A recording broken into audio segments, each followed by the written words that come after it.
Installing the ThermoTec 9kw heat pump. Well, these are a waste of time, so let's give it a go. Can't be that hard, surely.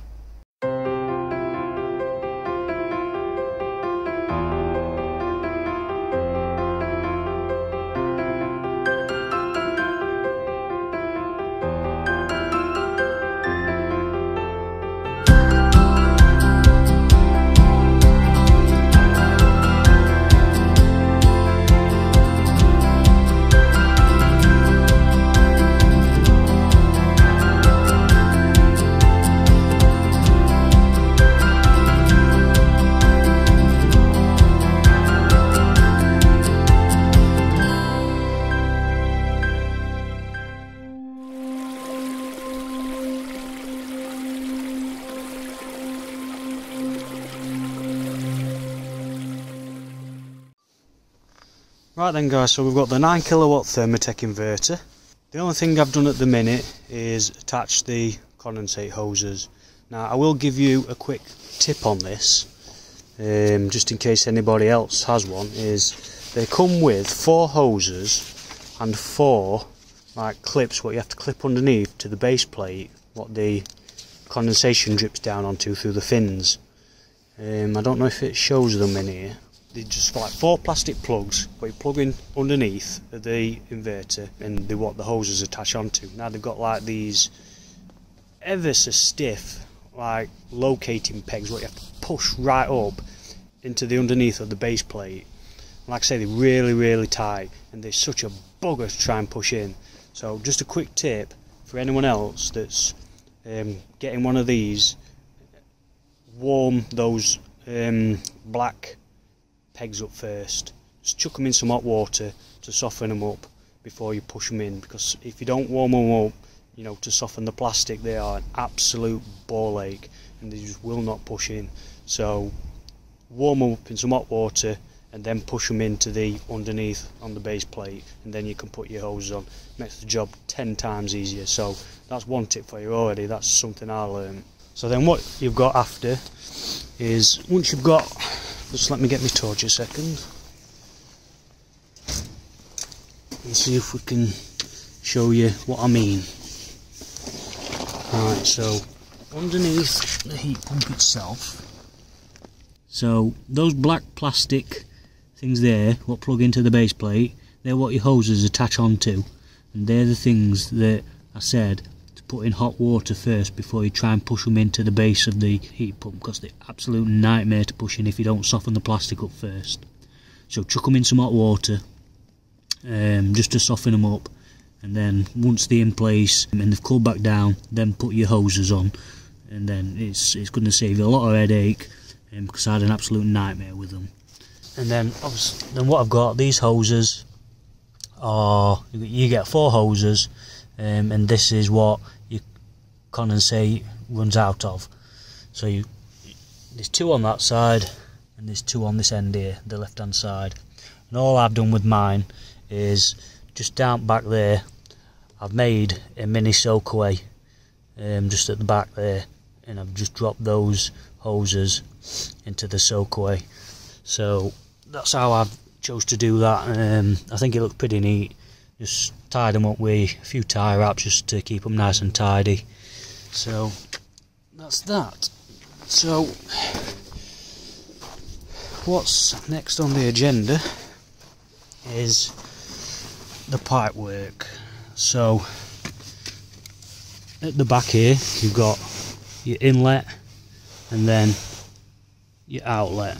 These are just cover caps, and behind them you've got your 50mm threads. They do come with the fittings for these, and you can either use 2-inch pressure pipe on the fittings, or you can buy reducing bushes to reduce them down to 1.5 inches. That's what I opted for, just to reduce the flow through it. And the fittings, all they are is just a union fitting. So inside this bag here, it's just one of these. Obviously you get 2 on them though, so a 50mm thread, and that does go into 2-inch pressure pipe. I believe so anyway.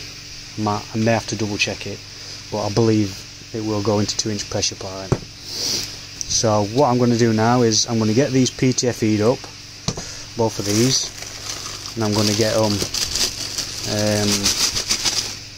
onto the back of the heat pump. They do actually come with 2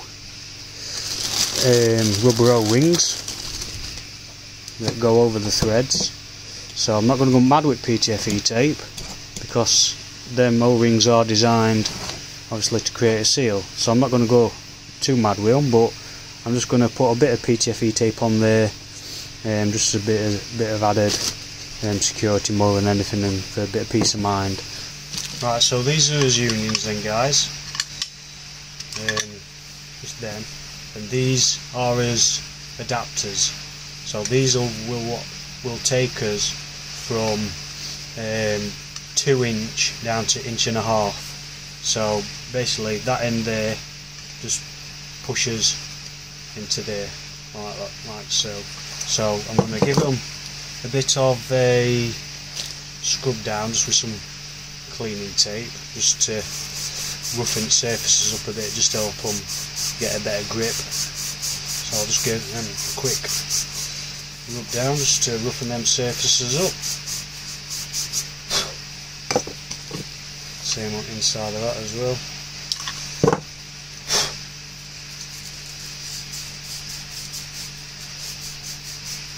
Just helps to get a better bond.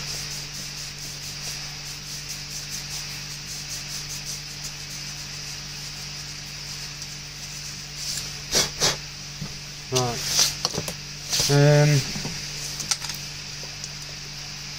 Good old trusty pot of glue.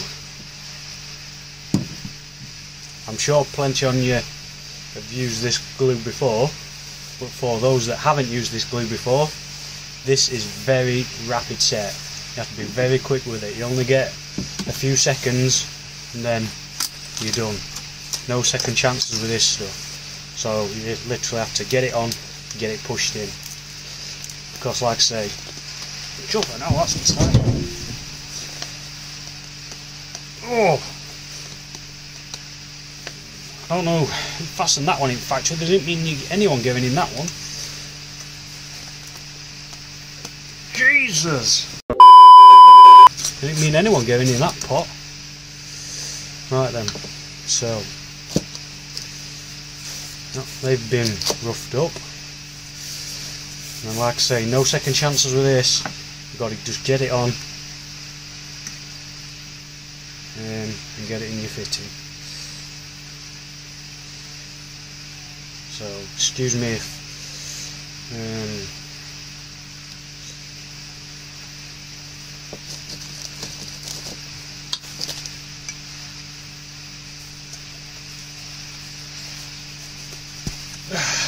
sit nice and tight. So that's in there. I haven't forgot about the union. The union will go over. So like so. And then you have to stick a bit of 1.5 inch pipe in there, which will then take us onto his 1.5 inch fitting. Even that was pretty stiff pushing in there. And that's their fittings. Right, I'll just grab the other one, guys. Give these ones another scrub down. Didn't half drop in cold now. 3 degrees out here, but we can hack it. It's no problem. This is like a beautiful summer's day up north. Temperature's no problem.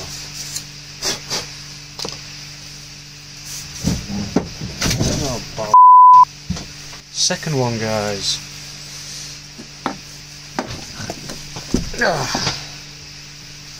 And she's in. We'll go back outside and see whereabouts these are going to sit in relation to his pipe work. Right, so there's bottom one.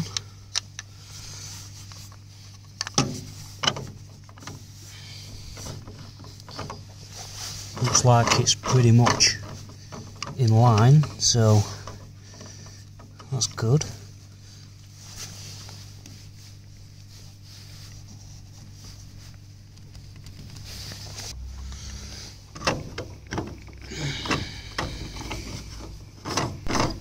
This one may end up having, I'm hoping now we're going to get away with a 45 on this, but with how far out it's sticking, it may end up having to have 2 elbows, but we shall see. The bottom one should be a bit of pipe and an elbow straight on, but this one, like I say, may end up having to have 2 elbows. But anyway, not to worry. If what shall be, shall be. I'm gonna get some of this lagging cut back. This here, this one is my flow pipe, what's going to go into the bottom, and then this one is the return what goes into the top. So I'm going to get this lagging cut back and see whereabouts it needs to be. So that's the inlet done, guys. Pretty straightforward really. I always make sure I put a mark on my fitting, like the black mark pen line what I've put on. I always make sure I try it dry first, just make sure everything's going to go where it should, and then put just a little marker line just so I know where to line the fitting up when I glue it, and that way I know it's going to go back exactly where it were before. Because like I say, it does set quick, so you need to get it right first time. Time to crack on with the outlet. So I shall check this and just see whether I can get away with a 45 or whether I'm going to need to use a couple of elbows. I'm thinking though that it's going to be a couple of elbows, just where how far this bit is sticking out. I think a 45 will be too far away to go onto it, so I'll try a couple of elbows and see what it looks like. So here's the finished product, guys. So I didn't get to show me doing the other pipe, but my battery died, which is typical. But anyway, both pipes connected now, obviously all lagged up, and I've taped them as well just to stop that lagging, possibly peeling in the future or anything like that. So all's good. So what I'm going to do now is on this cover, let's just undo it, is we have the electrical connection here, and all we need to do to get to these electrical points is just undo this one Phillips screw there, and then that pulls out and you can get to your wiring connections where your Wi-Fi goes and your power source. So I'm going to get that unscrewed now and start getting some wiring in.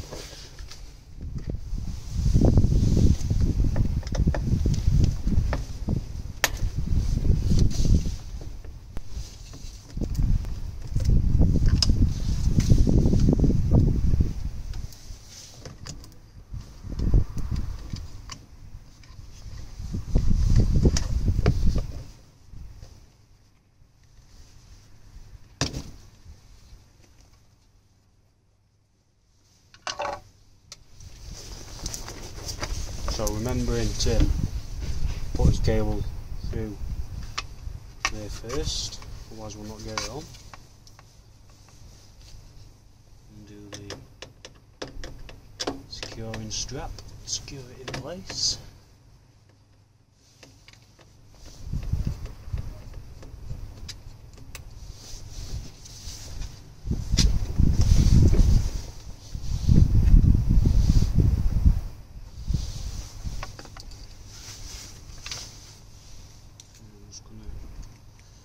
Trim some of this outer coating off just to uncover the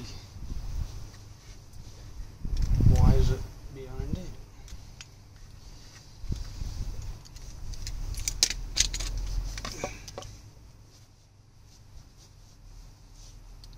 This part's pretty self-explanatory. Obviously you've just got your 3 wires. Like I say, I'm just going to have to look up the Wi-Fi module part.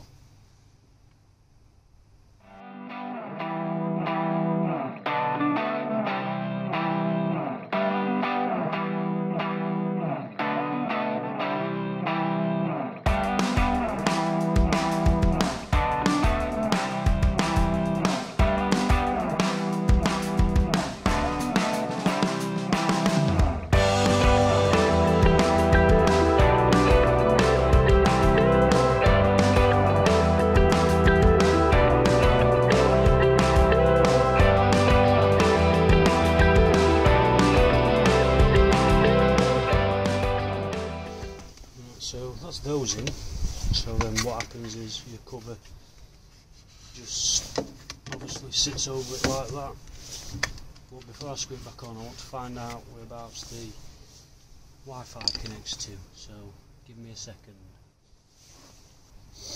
Right, so I've had a quick look and it shows that it is this cable here.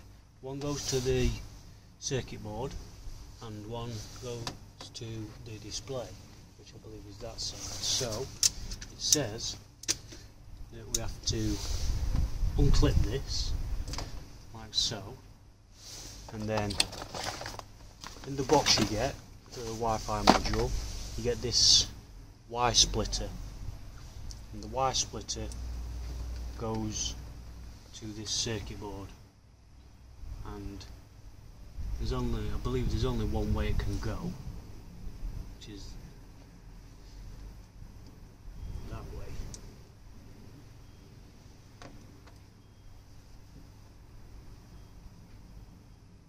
So that's in there, and then you end up with two like this. One of them goes to your circuit board, your display side, like so, and then your Wi-Fi module. And again, I'm going to push this through. It's covered.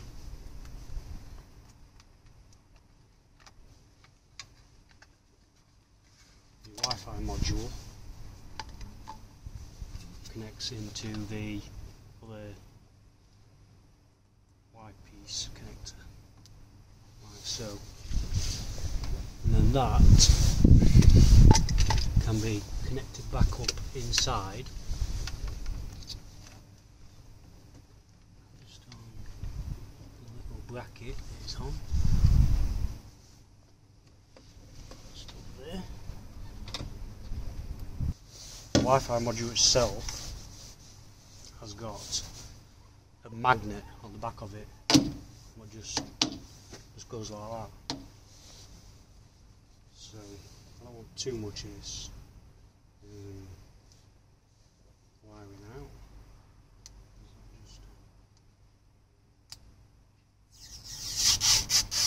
Yep, it's just a stick, protective stick on the front of it. So if I slide this up now,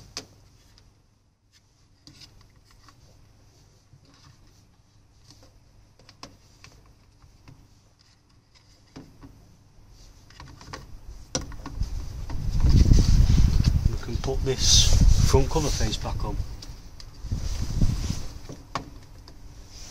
like so. And like I say, that can just be like so. Right, so that's that. Let's pick you up. Give a better look at that. So that's what we've got. There's Wi-Fi module, and then there's power cable itself. Just push that grommet back in. It seems to have pushed out. Just put you down a minute, guys.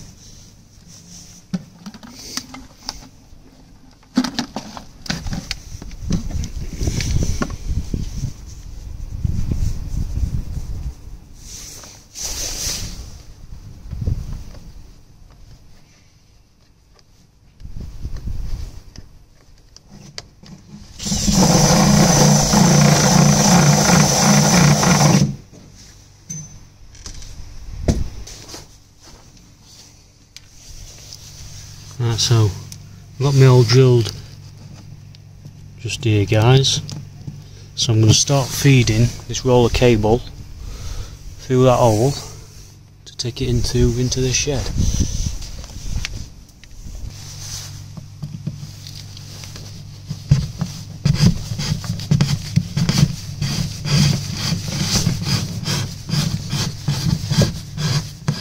Right, so there we have it then, guys. All wired up on this end, Wi-Fi module installed, cables nicely clipped up. so they're not drooping all over the place. Left a little droop down there as it enters the shed, just for water to drip off of. And it's just a matter of sorting the electrics inside the shed now. Right, that's all the cabling in, guys, all the way around the back of the shed. It just goes to behind the backy shower, the end of the cable.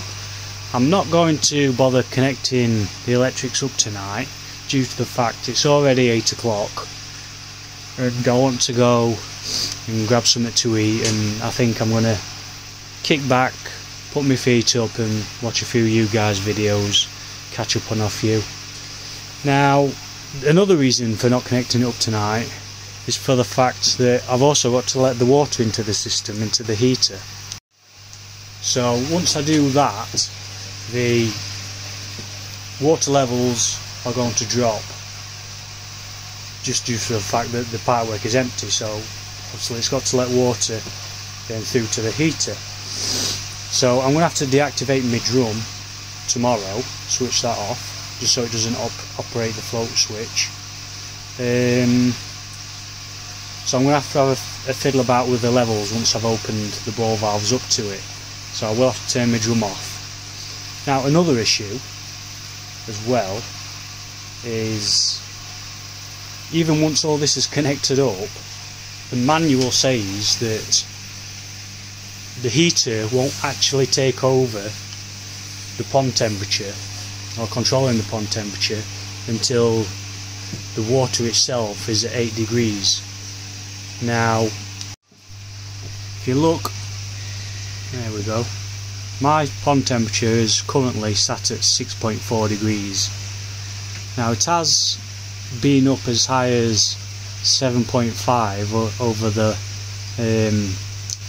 last couple of weeks or so, when we had the mild days, but obviously over the past couple of days we have had quite a few frosts, so that's why it's dropped down. So I'm hoping that we get some more mild days so I can get that water temperature back up, so I can get that heater running as soon as possible. Because like I say, it won't, according to the manual this is anyway, it won't even start kicking in until the water temperature is at 8 degrees. So I don't know when I'm going to be able to switch it on yet. I'll be able to switch it on, but it just won't start doing anything basically until the water temperature is up to 8 degrees. So tomorrow's job anyway will be to connect the electrics up, get the water introduced into the system through to the heater. I'm going to have to readjust the levels again, just because there's going to be more water in the pipeworks. So yeah, so that's going to be tomorrow's job. So like I say, I'm going to go in the house now, grab some snap, put my feet up and kick back and watch some of you guys' videos, catch up on a few. So I shall see you tomorrow. Welcome back to Sunday, guys. So today is the day where I'm going to start connecting these electrics up for the heater. Now outside today is absolutely abysmal. It's been raining most at night and it's been raining all morning. I'm inside shed so it can do what it wants. So I shall spin you round and show you what I need to get done. I've got the front cover off my fuse board and I've got one 16 amp trip switch just here, and that is what I'm going to be using for the heater.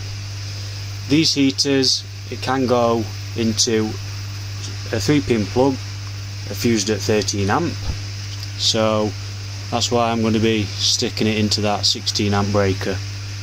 But before that I'm going to need to knock all this power off because I don't fancy getting the belt. So when I do that, naturally it's going to shut all my ponds, pump and everything else off.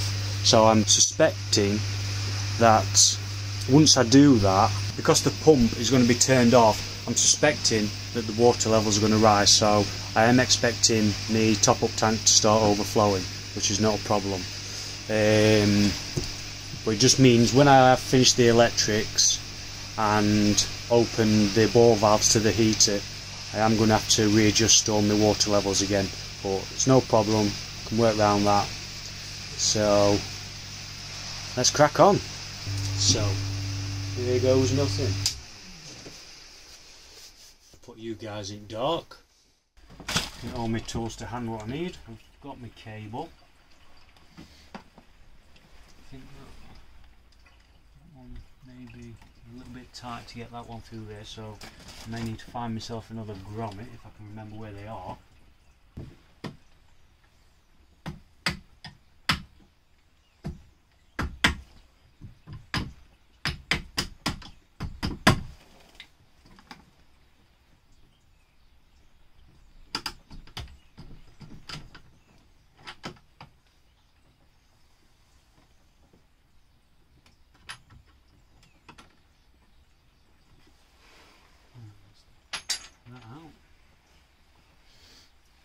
Got my 2.5mm 3-core.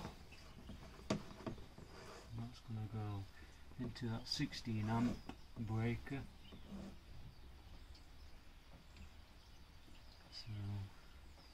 So now I've got to expose me live neutral and my earth. So I'm just going to find myself a bit of earth sheathing for that. You just love it, guys, when you can't find something you need. Right, I found my earth sheathing. It was right under my nose. I swear at times my eyes must be painted on. So I'm just going to strip this coating back now, just to expose the wires on each. So it's live and neutral.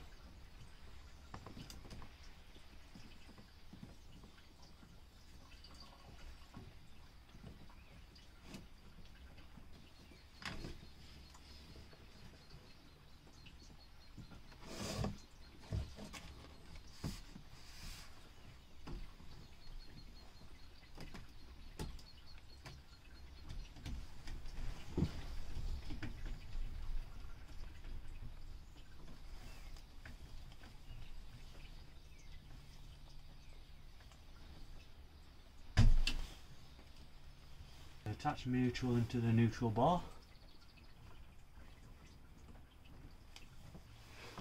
Electricians make this stuff look difficult. It's really not, is it? It's just 3 wires. How can you get it wrong? Famous last words.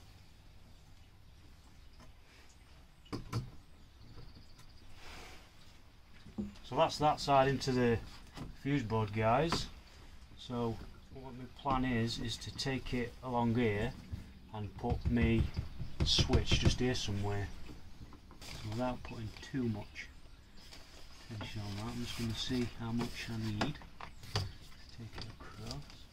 Let's say, for the time being, that should be plenty. So I'll cut that off there. Shove that behind the back of them wires to keep them all nice and neat.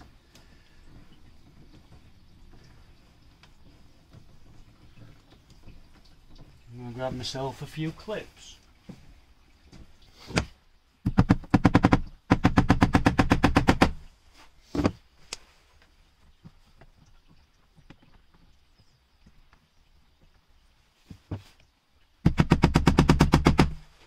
Right then, guys. So that can be like that for now, and I just need my back pattress, and I think I will put that probably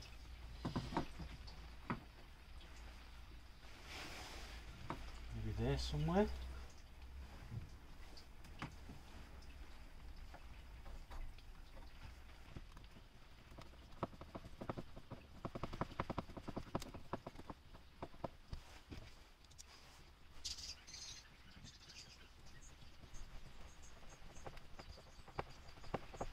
Right then, so now that's the back pattress on, I need to get this into the back of here. Just manipulate this cable a bit.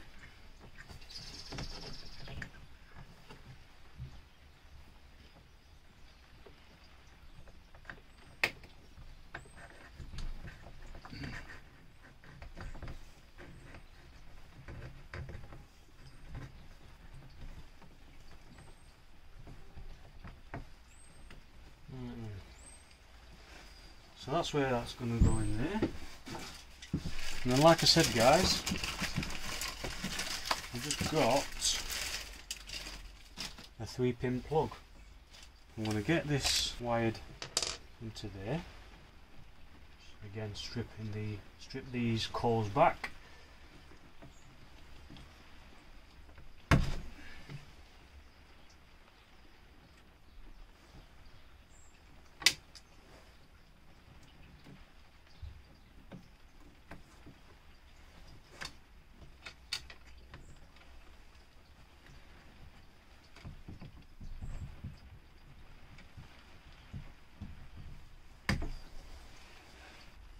To about there maybe. Right, that can be pushed back and secure this socket back in place.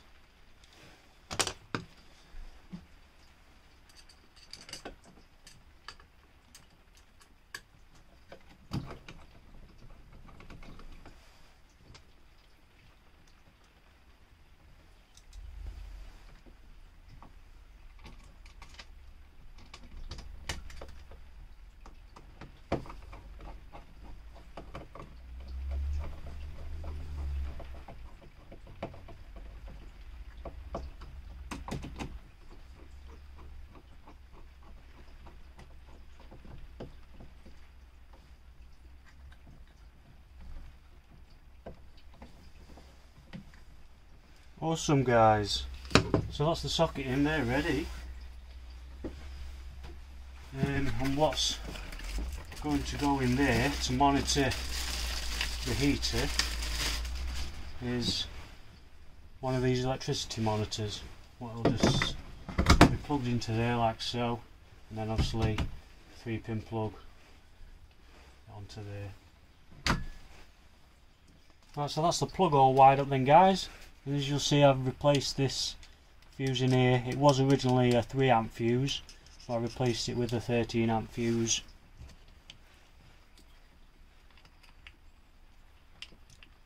Actually, that 2.5 didn't go in there too bad at all. I expected it to be a lot more difficult.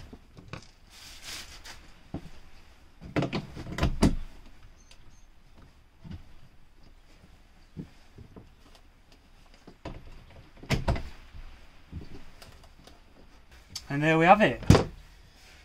So, I'm going to get these tidied up, and then I'm going to start thinking about putting some water back into the system. So catch you in a bit. Right then, guys, so what the plan is now that all the electrics are connected up, is to get this bad boy filled up with some water. So let's get to them ball valves and let some water into it. Alright then. Don't you just hate it when it comes to doing the fill up and you have to open the ball valves? No, I do. I can never figure out which way to turn the damn things. Right. That's one.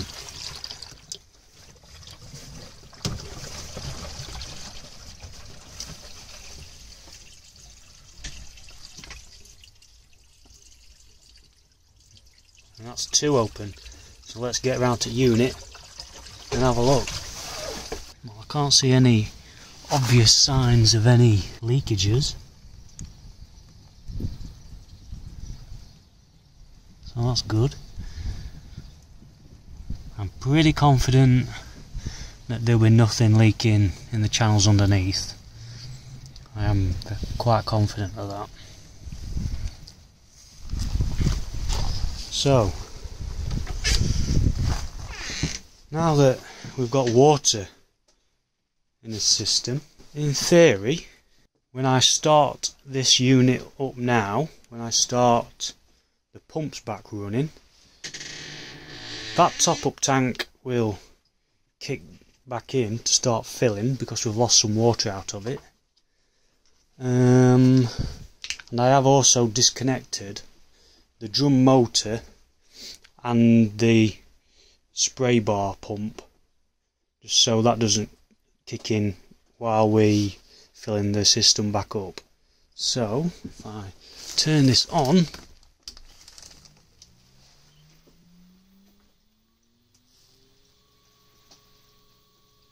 Water is now flowing. The float switch has just dropped. I heard it. How much water we got in here?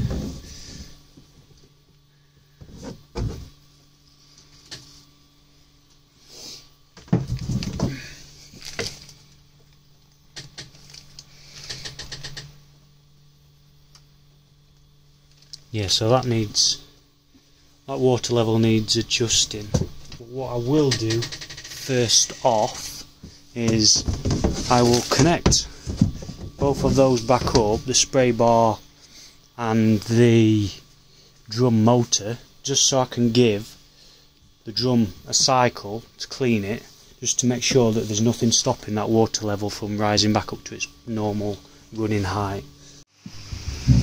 Right, I now know that this drum is clean, so I should be able to set this to the correct height that it should be at now. So if I look at the float switch, it looks as though it may need to be set a little bit higher on this fill valve.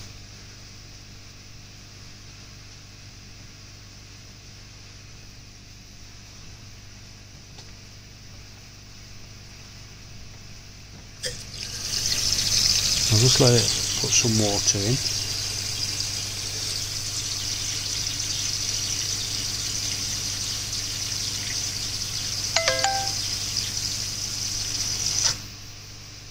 Looks as though that's all we might be getting out of it. Right, so I'm happy with that for the time being. That's fine where that's at. So just put this lid back on, and according to the manual, oh, it's going again. That's fine, no problem. I can check it after. See where we're at.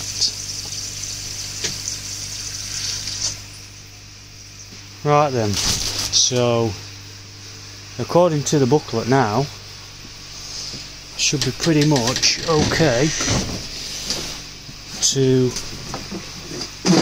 turn the pump switch on. So let's give it a whirl. Should turn that off a second. We'll turn it on and see what we get.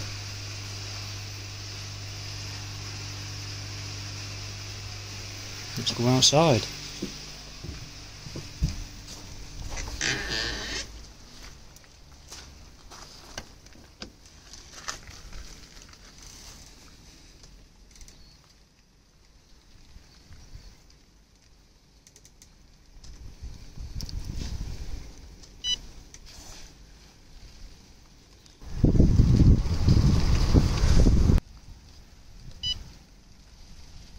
Float switch. So we haven't got enough flow by the looks of it. So I'm going to have to shut that bypass valve down slightly.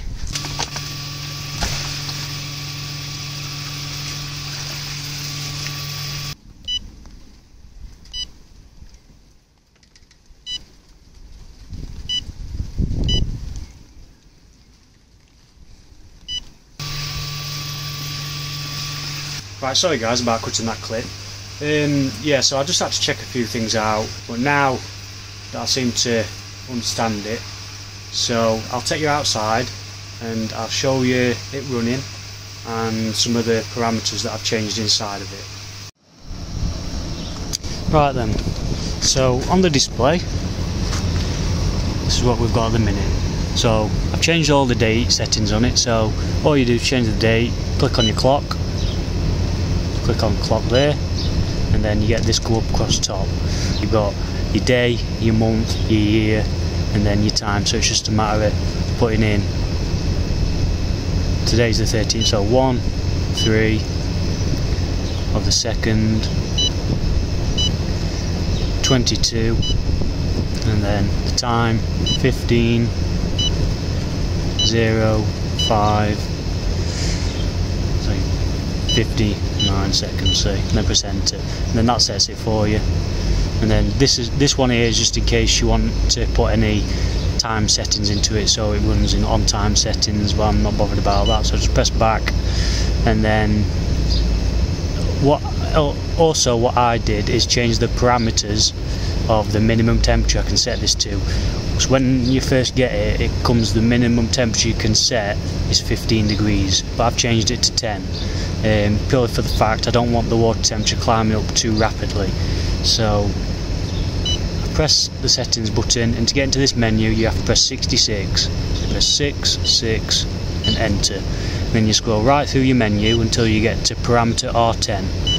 So you scroll right through to get to R10.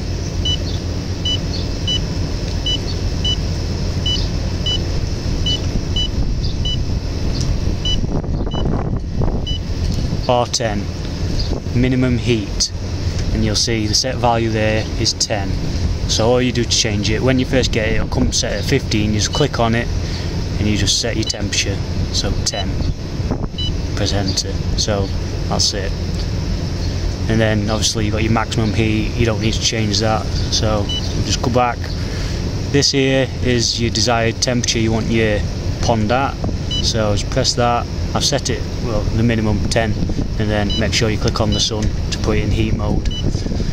And then that's set up. You've got your graph up here to tell you what it's doing. So it's saying the inlet water temperature is 7.5 and the outlet is 9.5, so it is on the heat.